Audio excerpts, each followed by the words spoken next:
Michael Jordan's story is not just the tale of an extraordinary athlete, but a living blueprint of how unshakable willpower, deep personal hunger, and relentless dedication can rise above rejection, criticism, and even failure itself. Long before the fame, the championships, and the billion-dollar brand that now bears his name, he was just a skinny kid from Wilmington, North Carolina, chasing something only he could see. He didn't look like a superstar. He didn't jump out from the crowd with his size or strength in his early years. In fact, as a high school sophomore, he was cut from the varsity basketball team. It was a decision that could have broken anyone, being told you're not good enough at the one thing you love.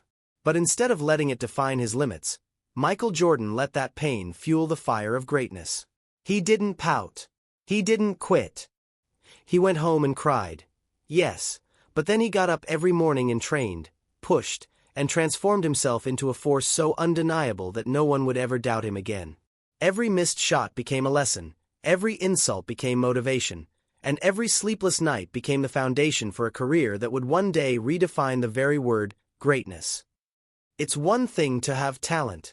It's another to develop it with such obsession that you push past everyone in the room simply because you outwork them. And that's what Michael Jordan did. It wasn't magic. It wasn't luck. It was work. Work so intense that even his teammates were shocked by how far he was willing to go to win. From the moment he stepped onto the court, he wasn't just playing to win games. He was playing to conquer every voice that ever told him no. And those voices weren't just from coaches or scouts. They were internal too. Michael battled himself just as much as his opponents. He turned every bit of fear, insecurity, and anger into power, channeling it into every drive, every dunk, and every buzzer beater. He became obsessed not just with the game, but with domination. He wanted to be the best, and he refused to settle for anything less. That's why he didn't just win. He changed the game forever. He made basketball global. He made greatness tangible. And he did it by doing the things no one else wanted to do. Staying longer, training harder, pushing past pain, and holding himself to a standard so high that even perfection wasn't enough. What most people don't see is the pressure that came with the spotlight, the weight of being the chosen one, the loneliness that comes with being on top. Michael didn't just wear the crown, he bore the burden. Every night he stepped on the court, the world expected magic. And night after night, he delivered. But it wasn't just talent. It was years of pain turned into purpose, rejection turned into resolve. He never forgot the sting of being overlooked, and that memory stayed with him through every victory. It became the engine behind every championship ring, every MVP award, every highlight reel dunk. People see the glory, the fame, the Air Jordans, the sellout arenas, but what they don't see are the 5 a.m. workouts, the injuries, the self-doubt, the exhaustion, and the mental warfare he fought to maintain that edge. Because when you're at the top, it's not the competition that gets you, it's complacency. But Michael never let up. Even in practice, he was a storm. He pushed his teammates, demanded excellence, and held everyone to the same brutal standard he held himself to. Not everyone liked it. Not everyone could handle it. But greatness doesn't ask for permission, and it doesn't apologize for its intensity. Michael knew that. He lived that. And when others rested, he rose. That's what separated him. Not just skill, but mindset. He wasn't content being good. He wasn't even content being great. He wanted to be the greatest of all time, and he built that title brick by brick, moment by moment, failure by failure. Yes, failure. Because Michael Jordan failed more than most people even try. He missed over 9,000 shots in his career. He lost nearly 300 games. He was trusted to take the game-winning shot 26 times, and missed. But those failures didn't stop him. They built him. Each miss was a lesson, each loss a motivation. He once said, "I've failed over and over and over again in my life. And that is why I succeed." That quote isn't just inspiration. It's the truth behind everything he became. Failure didn't destroy Michael. It refined him.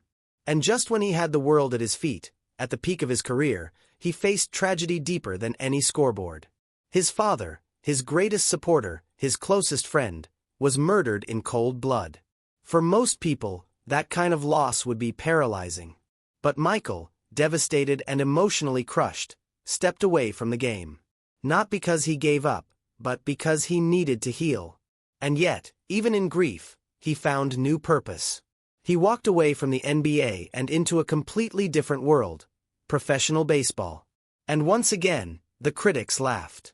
They said he couldn't do it. They mocked him. But Jordan didn't care. He wasn't trying to impress anyone. He was chasing peace. He was honoring his father's dream. And even when he struggled, he showed the world what it means to try fearlessly, to fail publicly, and to stand tall anyway. But of course, his heart was still on the court. And when he returned to basketball, 2 words changed everything: "I'm back." What followed was not just a return, it was a resurrection. He didn't come back to play. He came back to dominate. And he did, winning 3 more NBA championships, cementing his legacy, and proving that no amount of time away, no level of tragedy, no voice of doubt could dim the fire inside him. Michael Jordan became more than a player. He became a mindset. A living example that obstacles are not the end, they are the opportunity. He didn't just break records. He broke mental barriers for millions watching him. Young athletes, broken souls, forgotten dreamers. Everyone who's ever been told they're not good enough looked at Michael and saw hope. And that's what makes him timeless. He wasn't handed greatness. He built it. He sweated for it. He bled for it. He cried for it. He rose for it. Even today, long after his final game, his legacy continues. Not just in statues and sneakers, but in hearts. His story is retold in locker rooms, in motivational talks, in documentaries, and in late-night conversations between fathers and sons. Because his greatness wasn't about basketball, it was about becoming the best version of yourself in a world that constantly tells you you're not enough. It was about showing that being cut from your high school team doesn't mean you're done. That being doubted doesn't mean you won't dominate. That being broken doesn't mean you won't rebuild. Michael Jordan's journey is the embodiment of perseverance, of grit, of vision. He showed us that talent may open the door, but hard work, pain, discipline, and relentless belief will carry you through it. He showed us that even when life punches you in the gut, you can come back and fly. He gave us permission to fall, and he gave us the blueprint to rise. And in a world obsessed with instant results, his life reminds us that greatness is earned, not given. That you can take rejection and make it your reason. That you can take loss and make it your lesson. That you can take pain and make it your power. Michael Jordan's story will forever stand as a monument to what's possible.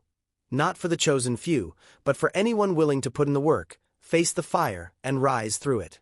There was something about Michael Jordan that couldn't be measured in statistics, trophies, or highlight reels. A fire, a stubborn refusal to quit, a spiritual commitment to greatness that extended beyond basketball. Even when he had already conquered the court, already become a global icon, already proven his doubters wrong, he still trained harder than most players fighting to be noticed. He practiced like he was still trying to make his high school team, played like he was still that teenager who had been overlooked, dismissed, underestimated. And maybe that was the secret to his success. Not that he wanted to be the best, but that he never forgot what it felt like to be told he wasn't good enough. That rejection never left him. It fueled every layup, every dunk, every buzzer beater, every ounce of sweat left on the court. Jordan turned rejection into obsession and obsession into excellence. When he retired for the first time, he didn't do it with the intention of escaping pressure. He walked away at the height of his career to honor the memory of his father, who had been murdered, sending shockwaves across the world. Instead of letting grief break him, Jordan found a new battleground: baseball. And while he wasn't the best at it, he threw himself into it with the same relentless heart. He failed publicly, missed pitches, struck out. But he kept going. Because for Jordan, it was never about comfort zones, it was about trying, growing, risking. When he came back to the NBA, he was older, but not finished. He didn't just win again, he redefined dominance all over again. Each comeback was a statement. Each championship allowed silence to those who ever doubted him. Even when he was no longer the youngest or the fastest, his mind, will, and discipline outpaced the rest. He studied opponents relentlessly, perfected his shot, found ways to evolve. In locker rooms, he wasn't just a player. He was a storm, a leader, a force of nature that lifted entire teams by sheer presence. His competitive fire was unmatched. He once said, "I've missed more than 9,000 shots in my career. I've lost almost 300 games. I've failed over and over and over again in my life. And that is why I succeed." That wasn't just a quote. That was his DNA. His failures weren't hidden. They were worn like armor. Each misstep was a stepping stone, each disappointment a lesson. Jordan taught the world that failure wasn't a dead end, it was a detour to greatness. He never blamed circumstances, never leaned on excuses. He outworked everyone, outthought everyone, outlasted everyone. And in doing so, he didn't just change the game of basketball. He changed how people approached success itself. He became the blueprint of what it means to rise above limitations. His influence stretched beyond the court, transforming sports culture, branding, fashion, and even global business.